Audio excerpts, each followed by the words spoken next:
Hey y'all, so as you can see, I'm not in my normal recording space. My mother and All American have taken over my living room, and so I cannot record in my normal space, but it's all good because All American is a good show and this video is still gonna get to you anyway. So why is my mama here? Because unfortunately she had another stroke and I am not her caregiver. And it has been a rewarding process, I will say that. So hopefully she'll allow me to record some videos or share what we're going through so it can help somebody or just give you insight on strokes more and the processes of recovery. So what's this video about? Y'all know what's going on in the world. We got the coronavirus, COVID-19, the coronavirus, aka the corona, Aunt Rona. All that stuff. But point is, guess what's happening? It is affecting us mentally, whether we realize it or not. And if it's not affecting us personally, it's affecting the people that we normally would have surrounded ourselves with physically. But it's affecting those around us as well. So there's three main things that it's affecting. Well, not three main things it's affecting. Three ways that it could be affecting somebody's mental health. So it's causing fear and anxiety, or it's causing depression and boredom, or it's causing anger, frustration, and irritability. So that doesn't have to be all three, but it could be all three in the course of a day, because these days are so long. If you, like myself, are social distancing yourself from others and have social isolation because you can't go to work. So fear and anxiety. Why is it causing fear and anxiety? Because we don't know what's going on. Every day is something new, and we're at the mercy of our politicians and leaders, I guess you could say. It's causing fear because how are we gonna pay for this food if we can't go to work? How are we gonna pay to take care of our family members and ourselves if we can't go to work, or work is limited because of this? Some people, I will say, are not affected by work, but the fear could be you can get affected while going to work because you have to go to work because your job is not allowing you to take off because of this outbreak. It's causing anxiety because there is so many factors that are not known. Like, when will the food stop being restocked at the stores? When will we have to be stuck in the houses? How long will we have to be stuck in the houses? What if the government says, I read a report that said they're talking 10 to 12 weeks of isolation. What if we have to be stuck in the house for 10 to 12 weeks? It's these things and more that's causing anxiety, because there's so many things that we do not know that is above our pay grade and our social status. So we may never know the answer to it, but we have to take it a day at a time, and it's causing fear and anxiety for people who don't even have anxiety, some, clinically diagnosed.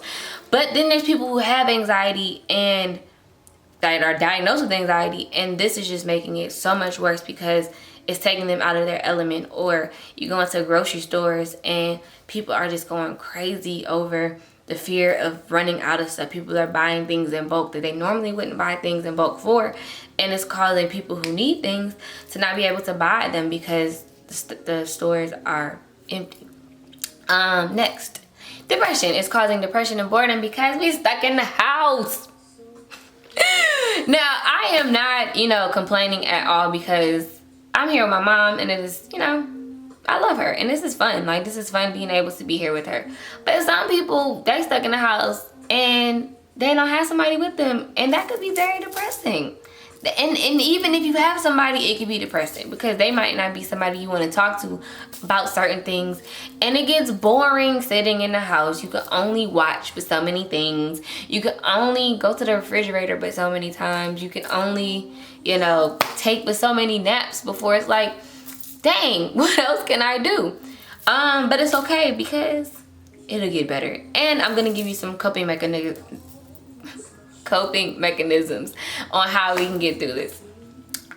Next, anger, frustration, irritability. So this could be from a number of things. We angry because we ain't getting paid like we supposed to. We don't know when we're gonna get paid, if we're gonna get paid, if the government is gonna come out and assist us.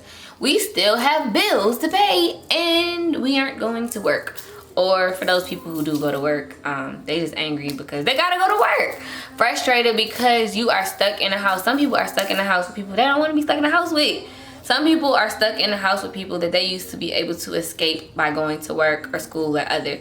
And not saying it's a bad thing, but this is frustrating if you cannot get out of the house. You know, with people that you need a break from sometimes. And that's healthy that you can get a break from people, not saying that in a bad way. Because everybody needs a break from somebody at some point. And the people are irritable, like you are just being nicked at and nagged at with different little things because we are stuck in the house. For our good, of course, but it's like, dang, you can't do the things that you used to do to get away, like go to the gym, go out to the bars with your friends. You can't even link up with 10 or more of your friends. So you can still link up with your friends, but one of them might have a coronavirus and you don't even know, and now you affected. You can't do the fun things that involve social interaction and engagement because it promotes, it brings you at risk to catch the coronavirus. So, coping mechanisms. How do we deal with this? One, we find psychological ways to manage stress and create positivity. So how might this be? Reading books, researching things about the different things that I've talked about. They have practicing mindfulness, meditation.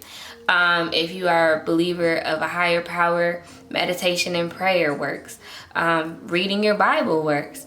Journaling, finding different things that you can do artistically, if you are artistically inclined. Me and my mom are painting every other day. So painting, drawing, listening to music, going outside, doing things like that. And then talking to people that can give you an unbiased opinion on what it is that you're telling them without making you further upset. Because if they make you upset, then it defeats the purpose of you going to them to manage your stress. Next, limiting news consumption from unreliable sources. So while we all have our handy dandy cell phones in our hands, we are looking at Instagram, Facebook, Twitter, everything, and these articles and news reports and opinions and theories and conspiracy theories, and everything is just in our face.